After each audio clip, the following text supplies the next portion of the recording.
part of my own personal mission is to break the idea that women should be anything, right? You should be an entrepreneur, you should be a mother. At the end of the day, it really is, what do you want to be? I'm trying to throw a stone in the ocean and create a tsunami. Keep asking yourself questions. Well, why do you believe that? Why is that true? Is that really what you want? And in the questions come your answers. Failure can be the best freaking lesson ever. What's up? There she is, Lisa Bilyeu in the house. How you doing? Hello, honey. Good to see you. If you don't know Lisa, co-founder of Impact Theory, she has her own YouTube channel as well called Women of Impact, which I love. I love that we're showcasing more women entrepreneurs. And I actually wanted to talk to you today about women entrepreneurship. So one of the biggest fights to get into with my team is that we don't profile enough women on the channel. Okay. So every time we're doing like a mashup video or a top 10 rules video, it's mostly guys. And when we're doing like a billionaire mashup, okay, there aren't as many women billionaires to start with. But on all the other videos, like we need to put a woman in there, and we fight constantly. A challenge is there's just not enough content. There's just not enough women stepping up and making content. So there's you, there's Marie Forleo, there's Mel Robbins, and then it like pretty quickly falls off. Where if you look to the guys, there's just so much more. Right. Why is that? And how do we fix it? That's amazing. God, that's a really good question. I'm working every day to figure out how we fix that. I think the thing right now is, women are now stepping into owning who they are. And it's only really been a recent thing, so even take my own history of creating, co-founder of Quest Nutrition. That took me, 10 years to actually finally step into that role and then evolve as a person and then step out of it and say, okay, this is who I am. So when you think about, as the discussion gets more and more now about women stepping into their own, I can see in a year, in 2 years, in 5 years, in 10 years, it starts to be like, you won't be asking that question. And part of my own personal mission is to break the idea that women should be anything, right? You should be an entrepreneur, you should be a mother. At the end of the day, it really is, what do you want to be? And so for the women that are finally saying, oh, I want to be in business, I want to be an entrepreneur, now they're stepping into it. And maybe it's just like, now they're just stepping into it on step one. So again, like in a couple of years, you'll start to see, hopefully, more and more women allowing themselves to step into whatever role they actually desire versus the role that their history or their parents or, their culture has put upon them. So it's this really exciting time. Were you a Star Trek fan, or are you a Star Trek fan? I'm not. Okay. Do you know Lieutenant Uhura? I'm so curious on where this is going. Yeah. It just inspired a thought. Do you know Lieutenant Uhura? No. Okay, so the original Star Trek is Captain Kirk, and then Spock. Okay. And then Lieutenant Uhura. So she was third in command of the ship. And at the time, it was crazy that a black woman would be in charge of anything, let alone like this futuristic, spaceship. Was crazy. And Lieutenant Uhura wanted to quit the show after the first season to go back to Broadway, which she loved. And Martin Luther King went to go visit her and said, what you're doing for the black community is too important, and you have to keep going. And so she stuck with it for the 6 seasons of original Star Trek. And my favorite part of that was, because at the time, a black woman on TV is going to be a maid or a servant or just like low-level work. Whoopi Goldberg, you know Whoopi Goldberg, right? Famous actress. She saw Lieutenant Uhura on TV and called her mom, like, Mommy, there's a black woman on TV and she ain't no maid. And it inspired her to go and become an actress. And so I see that in like what you're doing, and that you are yourself being a badass. I love the Wonder Woman stuff you put in now. Like, I think this should be your middle names, like Lisa, Wonder Woman, Bilyeu. There it is. There it is. The necklace, the signs. If you follow her on Instagram, you'll see tons of content with Wonder Woman there. And I see that with what you're doing, but also the guests that you're bringing on to shine a light on people that say, like, look, this is what's possible. But how far away do you think it is? Like, is there just something that is women do you find women are just different or have different sets of beliefs that are harder to overcome, or is it just you think it's all going to become even in 20 years? Oh, I guess it depends on what you mean even. Really, for me, it's about not even saying women should be doing one thing or another. It's about just giving people permission. And I can only take it from my stance from growing up. It's like growing up, I didn't really see that. I didn't see, you had maybe one or two women. I mean, obviously, growing up in England, you saw Margaret Thatcher, you saw Princess Diana really stepping into her own, but none of that actually ever felt tangible, right? It was always the, superstars on the big screen or, the really high level, and then everybody else is how I felt. And so I would see the everybody else was like, well, I didn't grow up in that. That isn't my world, so I can't be that. And really what I freaking love about social media, and I know a lot of people hate on social media, but I'm always just like, the beauty that it has brought is to show the everyday person, right? And I even think of myself as an absolute everyday person. I grew up in a house in London, in North London. I wanted to be in the movie industry, and everyone was like, who the hell do you know in Hollywood? What right do you have going to America? You don't know anyone. How are you going to get a visa? It was all this like negativity. And I just was stubborn enough to keep going. And I didn't have really anyone to model on. And I think that that's important on what social media is doing today, is that showing that you've got these women like Sarah Blakely. I mean, that woman is so freaking amazing. Her story of how she, went door to door, knocking on doors to sell fax machines, to then literally building $1 billion company. Like, those are the stories that I think are so freaking motivating now to anyone listening, to, women out there that believe they can't. It's like, if you believe you can't, look at this person, look at this person, look at this person. It's, the 4-minute mile, right? It's like some people just need someone to say it's possible, then to show it's possible, and then other people are going to step into it. And that's really what I love about the show, is bringing all different kinds of women on, from, billionaires, women that have sold $1 billion companies, to, to people who are psychotherapists, to, just every single woman you can possibly. I just had a woman on that was from the Secret Service agency. Okay. Like, that's amazing. I'm looking for someone who's a firefighter. So in fact, if anyone's watching right now, I'm looking for a female firefighter. Like, I'm really just wanting to showcase women that are making a difference and coming into their own. And the more people I can get on the show that show that, I'm really hoping that one person's going to resonate with someone, right? Like Oprah. Oprah saw that one person that she resonated with, and it freaking changed her life. And so if I can be a part of that and bringing women on that someone can resonate with, to show, oh, it is possible, that can then have that ripple effect. I always like to say, like, I'm trying to throw a stone in the ocean and create a tsunami. And so how do you create that tsunami? It really is, helping other people have a platform to speak their story. And so going back to your question is, I'm just hoping, like, I'm hoping, and really I'm very optimistic, that in 5 to 10 years that we won't be discussing, is it possible? It's just going to be. So that's my goal, that, this discussion of why aren't there more women in the space is never said again, because in 10 years, it's just a given. I love it. So badass women firefighters. I'm taking a note. I might be able to hook you up with that one. I got some there. What else? What other kinds of people or individuals are you trying to get on the show? So yeah, really, I mean, I want feedback from anyone. Who do you think is empowering? So when I was going through, who are the people that are incredible? So I think about the people, like buckets and categories, right? Mm-hmm. So you've got the celebrities who are just doing amazing things with their platform to create attention, right? Selena Gomez and things like that, where they're so honest and transparent about their struggles.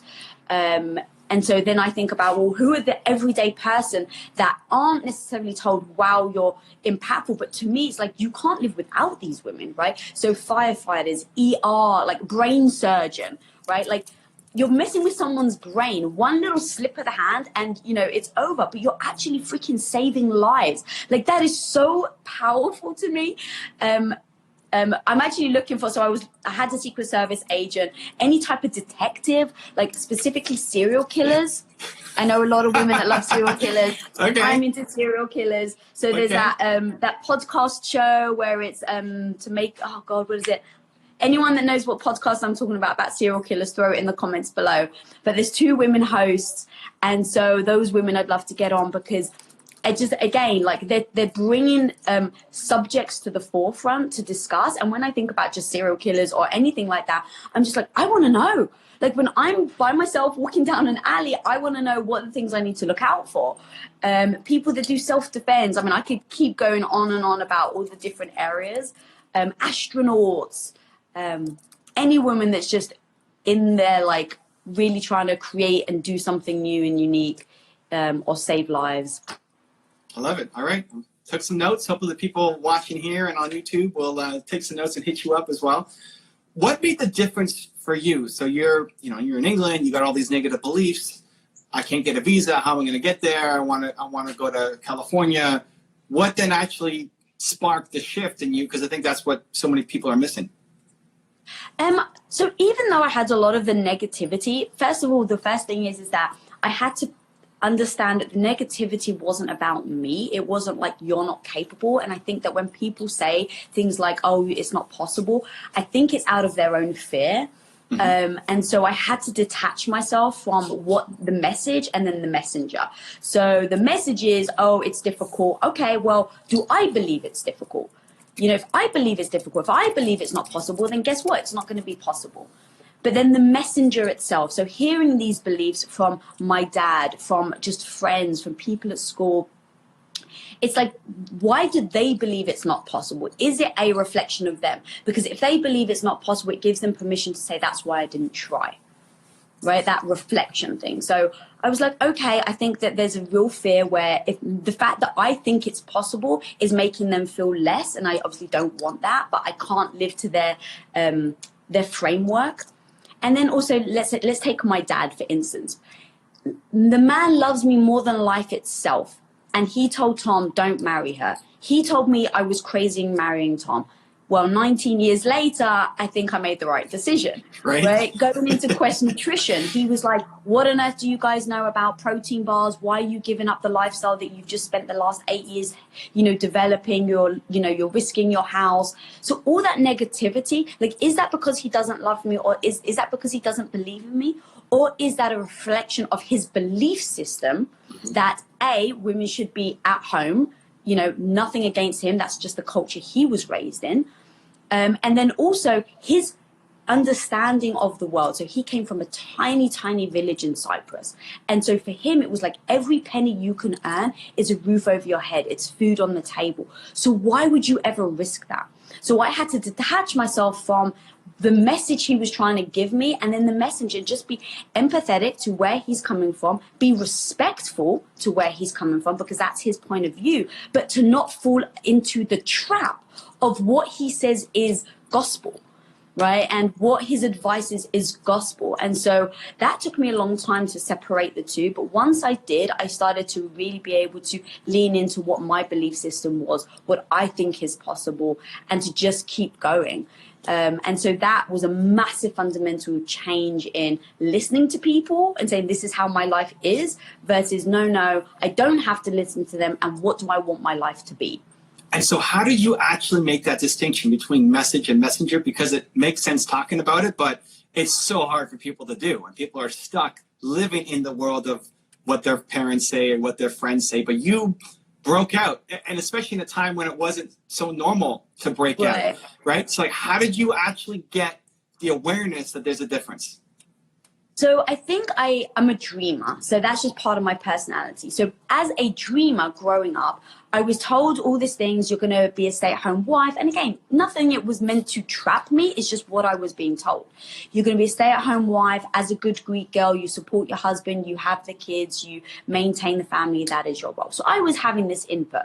But the dreamer on me was like, I want to win an Academy Award, and I want to, be an American. I love Los Angeles. I want to be part of the film industry. So I had these two competing ideas that I would really struggle with. And so I'd be like, okay, first of all, it started off, how can I do both? Right? Like, okay, yeah, of course I want kids. And of course I want to support my husband. But of course I'm going to make movies. Then when I actually sat down, I was like, how do you actually do this? I just started to break it apart and be like, okay, well, I'm still young. if I made it to America by this day, and if I had an Academy Award by this day, then I could have my children. So almost like try to fit everything in. And then just as I was getting older, as I was growing, becoming and really identifying who is Lisa, not who does everyone want Lisa to be, but who am I actually, I started to go, well, maybe I don't want that. Is that actually, like, can I actually question whether I should be a stay-at-home mother or not? And then as I was asking myself that question, I was like, well, why can't I question it? Why can't I decide to not have children? And so that question started to seep into my mind. And so when I started to say, well, why can't I not have children? And then I started to play back, oh, I've never even thought about this, because for the last 25, 30 years, I've been told I'm going to be this. And so in just asking the question helped me really get my thoughts together. So that's actually one thing. Anyone watching right now, if you're struggling with someone, just keep asking yourself questions. Well, why do you believe that? Why is that true? Is that really what you want? And in the questions come your answers. You know, I had a guest on, Cynthia Pasquella Garcia, and the one thing I freaking love that she kept saying is, I wonder. Ask yourself, I wonder what would happen if I do this. I wonder if I was this, what that would mean. I wonder why I'm having this feeling. I wonder why when that person says to me, oh, you're a stay-at-home wife, that it kind of stung a bit. You know, like, I wonder why I'm having that feeling. And it just starts to really lay out all of your thoughts in a non-judgmental way, because you're just answering the question versus putting the judgment on yourself of like, oh, I shouldn't feel like that. So using that word wonder, when in your life did Wonder Woman become such a integral role? That's interesting. The funny thing is I actually never even put those two together. That's so weird.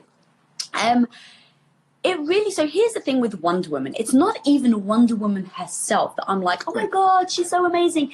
It's what she symbolizes. And when I started to grow up and see what the input is, like where I'm getting all the feedback, where I'm, hearing about women should be stay-at-home wives, and when I'm hearing about this, it's like, where is it actually coming from? What is the source that you're consuming that makes you feel a certain way? And so when I started to recognize that the external sources were my choice, and that I can mute them. I can stop following people on Instagram that don't empower me. I can stop listening to the people. I can detach myself from friends that are not empowering me, that are not encouraging me to be the person I want, and surround myself with people that are. I started to feel like that was a freaking superpower. Like that, this is a tool that we all have that we don't use.